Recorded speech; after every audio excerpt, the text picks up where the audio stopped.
Let's see how you do under pressure. Oh, yeah. I've been wanting this shit forever. I've been in the field with whatever they throw at me. Brush it off, pick myself up, moving on.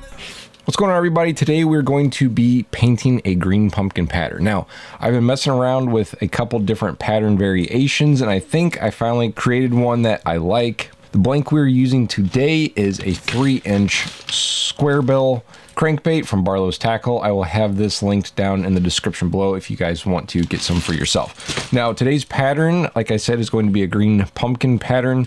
Now, I know there's a million different variations of green pumpkin, so I'm not saying this is the one, but as I'd mentioned, I've been playing around with a couple different color combos and finally came up with one that I like, that I think is worth repeating. So I'm going to show you guys exactly how I do that today. Now, there's a ton of colors we're going to be putting on this bait, but don't worry if you don't have all the colors I'm using. Just use the ones you have that are close. Just use the ones that you have that are close, or do a spin off of this pattern and see what you can come up with. First thing we're going to be doing, because I don't want the bait to be transparent, we're going to do a nice base coat of opaque white.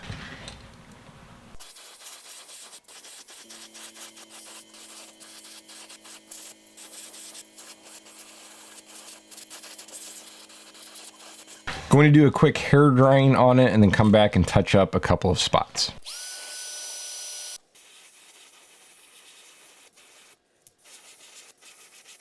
All right, with our base coat of white done, we're going to move on to our next color, which is going to be a transparent sand. Now, if you don't have this color, like I said, a peach or any other sort of really light brown would probably substitute good. The plan with this paint is to do the whole bottom of the bait in a nice brown, and we're going to bring it up to just above right where that gill plate starts. And I forgot to mention, it doesn't have to be transparent for this portion of the bait. That's just the only version of the sand color that I have. Opaque would do just fine.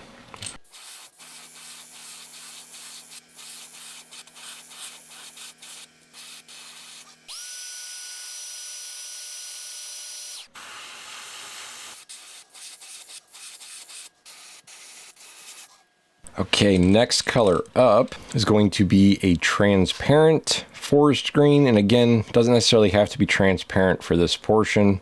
It's just the only variation of green I have in the color I was looking for. Now, this color is a very vibrant color, so you're gonna have to trust the process on this one, because we will be layering some other colors on top of it. The transparent forest green, we're just going to be covering everything that's still white, and we're going to try to do a really subtle transition here onto the sand on the bottom there. I don't want a real harsh line. So a nice overspray onto the bottom of the bait, or onto our other color that's on the bottom of the bait.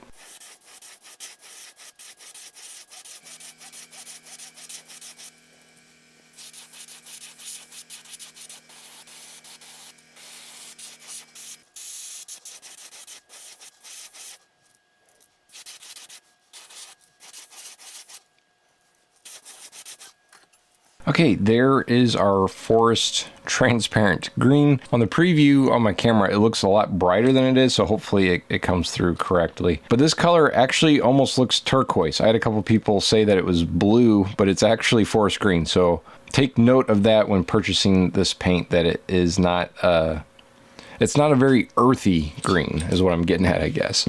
But either way, we're going to move on to our next color, which is going to be an iridescent scarlet. Now, if you don't have an iridescent color, something that's like a pearlized would be good for this. It's like a pearlized orange or anything like that, or any other iridescent orangish color.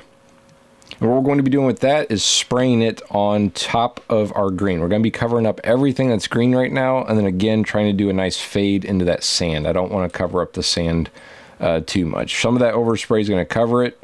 We're going to be adding another belly color later, so I want some of that sand to kind of show through on the side of the bottom of the bait there. So iridescent scarlet covering up all of the green, and a nice fade into the transparent sand.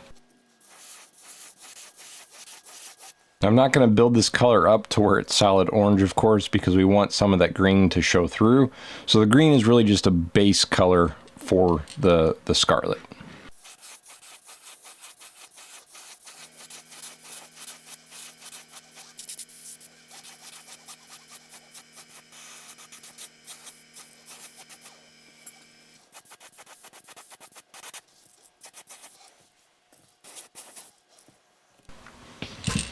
Okay, now we get into the fun part. We got all of our base colors down on the bait.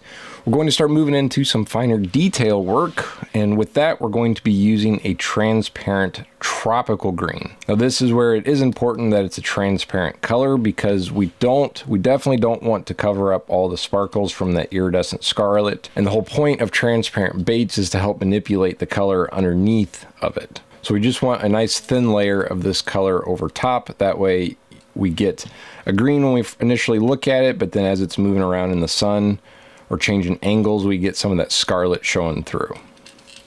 You can see on the top of the bait, I did get a little bit heavy with the orange, so it's almost solid orange, but that's okay because we're going to be adding 2 more colors on top of that. Now with the transparent green, I'm going to keep it off of the side of the bait. I'm going to let some of that overspray come down the side of the bait, but really focusing on the top half of the bait. So there's a center line that's running down the side of the bait there. I don't know if you guys can see that. We're going to try to keep the green above that and let that overspray go down over top of our other colors that are on the belly.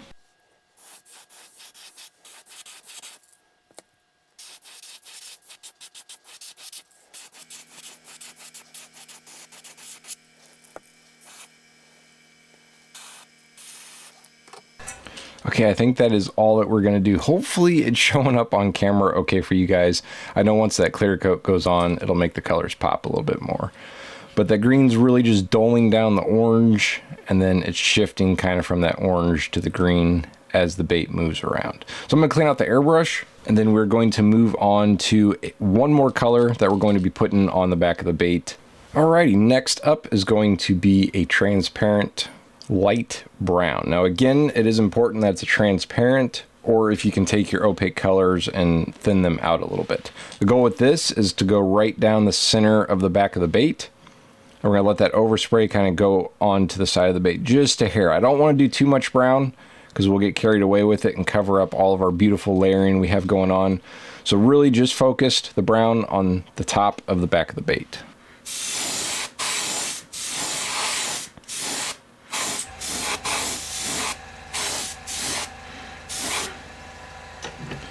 Which I think that's all we're gonna need.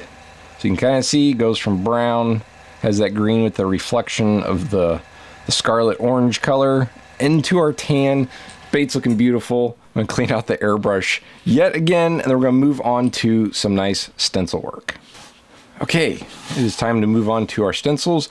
I think a subscriber had either messaged me or recommended this in one of the comments. If you are doing some stencil work and the helping hands kind of get in the way, if you use like a car sponge or any other sort of soft sponge and set your bait down on it, it'll keep you from scratching your paint, and then you can kind of hold the bait in place a little bit better when you're doing stencil work like we're about to do, which we're going to be using a transparent black. This does not have to be transparent, can be opaque. And what we're going to be doing is spraying some nice vertical stripes. Now I took one of my stencils, which is just a normal vertical stripe. Instead of having a whole bunch of stripes like what we see here, I taped off every other stripe. Now I've got these stencils on my website if you guys want them. They're just made out of thick cardboard or like cardstock like paper. Or if you got some paper at home, I'm sure you could hand cut these out with a X-Acto knife. But taped off every other one, that way we could get some nice spacing between them. Now the plan is we're going to still follow like the spacing, but what we're going to do is do one stripe that comes down further, another stripe further, another stripe further, and then we're going to go in between and add some shorter stripes on there. So if that's kind of confusing, bear with me. I will show you guys what I'm talking about. We're going to start with our first stripe up here right behind the eye, and it's going to be a long stripe. So we're going to bring it down just past the gill plate, or close to where the gill plate ends.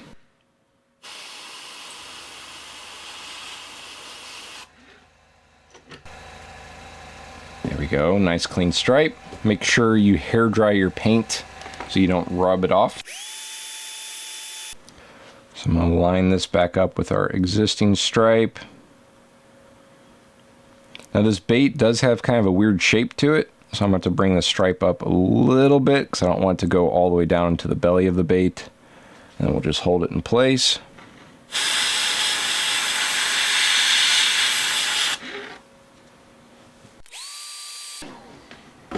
And then the back of the bait gets really skinny, so keep that in mind. I'll move this back one up just a hair.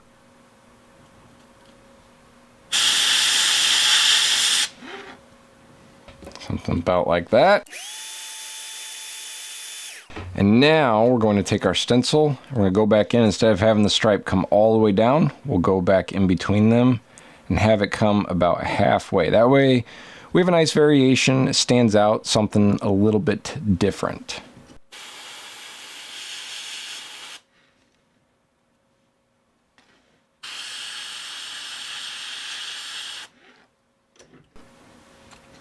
We're going to go in for one tiny one right on the back of the bait.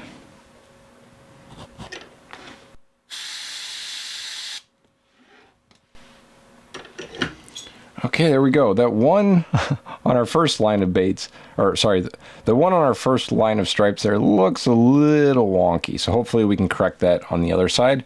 Okay, I'm going to flip this over and we'll repeat the exact same process.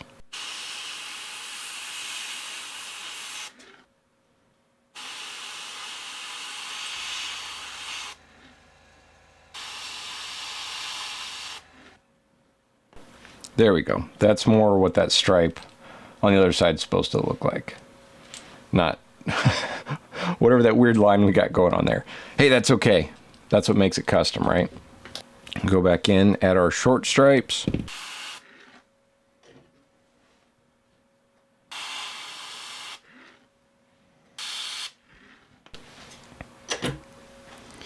Okay, with our stripes done and we still have the black loaded up in the airbrush, I'm going to go do a really nice light coat on the back of the bait to kind of hide where our stripes stop.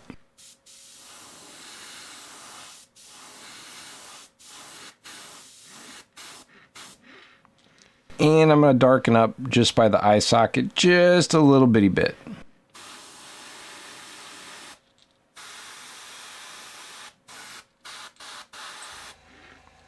All right, two more things we got to do with the airbrush real quick before we move on to our final steps.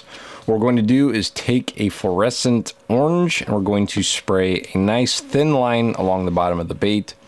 And I'm also going, so thin line across the bottom of the bait, and I'm also going to carry that orange up onto our gill plate just a little bit.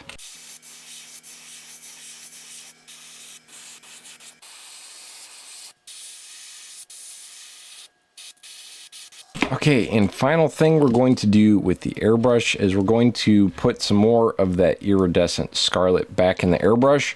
And what we're going to do is a really, really light dusting along the back of the bait. I want to go over top of that black. That way it still kind of sparkles some of that orange color instead of just like a dark black color. So really, really light dusting, not trying to turn it orange. And to achieve this, I always like to hold the airbrush a little bit further away from the bait. I'm about like this.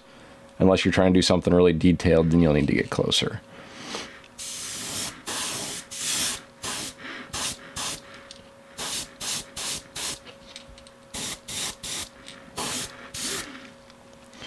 Really, really, really lightly. I don't know if it changed a whole lot for you guys on camera or not, but I promise you when that clear coat goes on, we're going to see a nice reflection of that iridescent. Okay, going to clean out the airbrush and we're going to move on to our final, if I'm counting correctly, I think it'd be 3 steps. All right, final thing we're going to do as far as paint goes is I want to add some of the fluorescent orange we used on the bottom. I want to do some nice dots going along the side of the bait.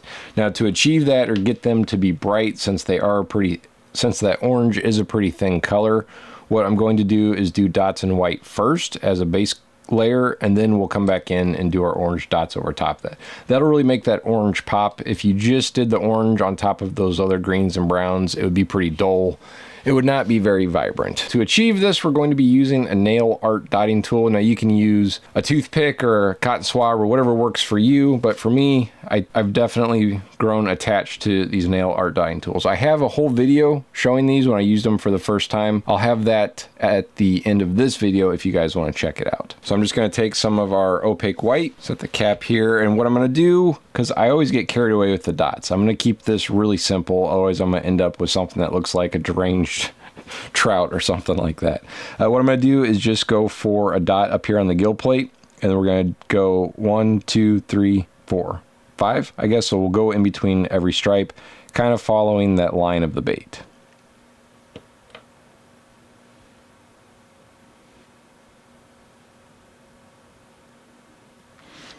And I kind of have them going smaller as they get towards the end of the bait. So I'm going to repeat that on this side. Okay, I'm going to hit this with a hairdryer and make sure this is nice and dry, because we definitely don't want that white mixing with the orange. And now we're going to come back in with our orange and go right over top of those white dots.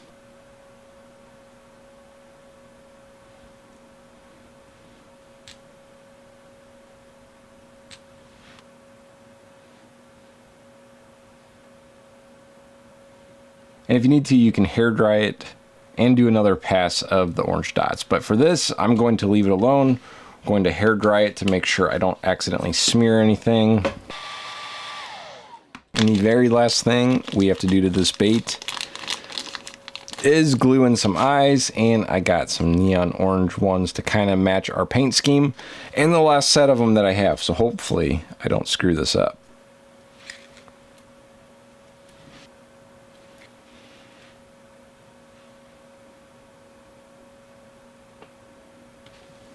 And there we have it, one painted 3-inch green pumpkin, which could also almost be a weird fire tiger, but I'm going to call this one green pumpkin. I'm going to get some clear coat put on this bad boy, and we will come back and take a look at what it looks like all finished up.